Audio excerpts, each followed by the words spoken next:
তিন দফা দাবি ছিল, যেখানে হচ্ছে আমাদের প্রথম দাবি ছিল ইঞ্জিনিয়ারিং নবম গ্রেড বা সহকারী প্রকৌশলী ও সমমান পদে প্রবেশের জন্য সবাইকে নিয়োগ পরীক্ষায় উত্তীর্ণ হতে হবে এবং ন্যূনতম বিএসসি ইঞ্জিনিয়ারিং ডিগ্রিধারী হতে হবে। কোটার মাধ্যমে কোনো পদোন্নতি নয়, এমনকি অন্য নামে সমমান পদ তৈরি করেও পদোন্নতি দেওয়া যাবে না। আমাদের দাবি 2, দশম গ্রেড টেকনিক্যাল বা উপসহকারী প্রকৌশলী ও সমমান পদে ডিপ্লোমাধারীদের জন্য বরাদ্দকৃত 100% কোটা বাতিল করতে হবে। ওই পদের জন্য ন্যূনতম শিক্ষাগত যোগ্যতা ডিপ্লোমা ইন ইঞ্জিনিয়ারিং নির্ধারণ করতে হবে এবং উচ্চতর শিক্ষাগত যোগ্যতা সম্পন্ন স্নাতক ও স্নাতকোত্তর ডিগ্রিধারী প্রকৌশলীদের আবেদন করার সুযোগ দিতে হবে। 3, বিএসসি ইঞ্জিনিয়ারিং ডিগ্রি ব্যতীত কেউ নামের পাশে ইঞ্জিনিয়ারিং পদবি ব্যবহার করলে কঠোর আইনানুগ ব্যবস্থা গ্রহণ করতে হবে।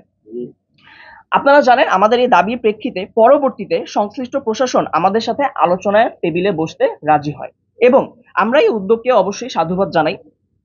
দাবিসমূহে যৌক্তিকতা পরীক্ষা নিরীক্ষা পূর্বক সুপারিশ প্রণয়নের জন্য একটি কমিশন গঠন করা হয়, যেখানে সংশ্লিষ্ট ব্যক্তিবর্গরা প্রকৌশলী এবং ডিপ্লোমাধারী উভয় পক্ষকেই আলোচনার টেবিলে ডাকে এবং সকলের যুক্তিতর্ক সমানভাবে উপস্থাপনের সুযোগ করে দেয়, যাতে কারো প্রতি কোনো রকম বৈষম্য তৈরি না হয়।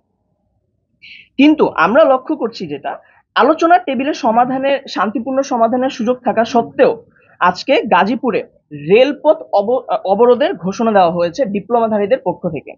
উল্লেখ্য, সংস্কার কমিশনে ডিপ্লোমাধারীদের পক্ষ থেকে যে প্রতিনিধিরা গিয়েছেন, এখানে বলে নিতে চাই যে সংস্কার কমিশন গঠন হওয়ার পর একটি ওয়ার্কিং গ্রুপ তৈরি করা হয়েছে, যে ওয়ার্কিং গ্রুপে ডিপ্লোমাধারী এবং বিএসসি প্রকৌশলী উভয় পক্ষেরই প্রতিনিধি নেওয়া হয়েছে। সেখানে ডিপ্লোমাধারীদের যে প্রতিনিধিরা রয়েছেন তার মধ্যে তারাই সড়ক অবরোধ করে সহিংস আন্দোলনে যাওয়ার জন্য ক্রমাগত উস্কানি দিয়ে যাচ্ছেন। এর মধ্যে একজন আইডিইবি সদস্য মোহাম্মদ নাজিম সরকার, যিনি কমিশনের ওয়ার্কিং গ্রুপে আছেন, তিনি নিজেই ডিপ্লোমাদের গ্রুপে পোস্ট করছেন যে শুধুমাত্র আলোচনার টেবিলে সমাধান সম্ভব নয়। এই যে আমরা নাজিম সরকারের ফেসবুক স্ট্যাটাস নিয়ে এসেছি, তিনি নিজে থেকে উস্কানি দিয়ে যাচ্ছেন যে আলোচনার টেবিলের দরকার নেই সমাধানের, তিনিও সড়ক অবরোধ করে জনদুর্ভোগ সৃষ্টি করে সহিংস আন্দোলনের মাধ্যমে গায়ের জোরে তাদের দাবি আদায়ের চেষ্টা করছে। এই কপিগুলো আমরা পৌঁছে দিব আপনাদের কাছে। এখন আমাদের প্রশ্ন, ওনারা আলোচনার টেবিলে গিয়ে এখন কেন জনদুর্ভোগ করে সড়ক অবরোধের উস্কানি দিচ্ছেন?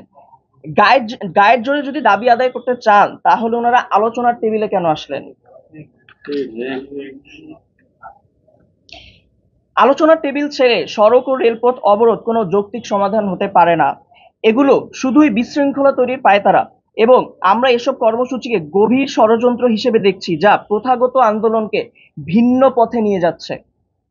এছাড়াও আইডিইবি সদস্য মোহাম্মদ ইউনুস, যিনি কমিশনের ওয়ার্কিং গ্রুপে রয়েছেন, ইনি মোহাম্মদ ইউনুস, তিনি একজন চিহ্নিত আওয়ামী লীগের দোসর এবং 5 আগস্টের আগে বঙ্গবন্ধু ডিপ্লোমা প্রকৌশলী পরিষদের সদস্য ছিলেন।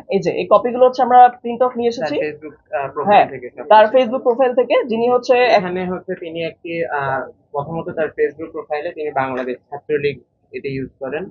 দ্বিতীয়ত আমরা একটা জিনিস দেখাতে চাই যে তিনি 5 আগস্টের আগে কি লিখেছেন তার ফেসবুক প্রোফাইলে একটি কমেন্টে, ছাত্রলীগ একটি আদর্শের নাম যে সংগঠনটি মুক্তিযুদ্ধের চেতনা লালন করে দেশ মাতৃকার সেবায় সদা জাগ্রত, এবং সেখানে তিনি এই কথাটিও বলেছেন কুকৃতি ব্যক্তি করেছে সংগঠন নাম। আপনারা জানেন আবরার ফাহাদ আমাদের যিনি বড় ভাই শহীদ হয়েছেন ছাত্রলীগের নির্মমভাবে, ছাত্রলীগটা তাকে মৃত্যুর দিকে ঠেলে দিয়েছে, তাকে হত্যা করেছে, এবং সেই ছাত্রলীগেরই একজন, সেই ছাত্রলীগ এবং আওয়ামী লীগের দোসর এই যে মোহাম্মদ ইউনুস, যিনি কিনা ওয়ার্কিং কমিটিতে ডিপ্লোমাদেরই নিয়োজিত, মানে ডিপ্লোমারাই তাকে নিয়োজিত করেছেন ওয়ার্কিং কমিটিতে তাদের প্রতিনিধি হিসেবে, তিনি একজন ছাত্রলীগের সরাসরি দোসর এবং আওয়ামী লীগের সরাসরি দোসর। আমাদের প্রশ্ন ডিপ্লোমাধারীদের কাছে, তারা কিভাবে এইরকম একজন স্বৈরাচারের দোসরকে তাদের প্রতিনিধি হিসেবে অন্তর্ভুক্ত করে?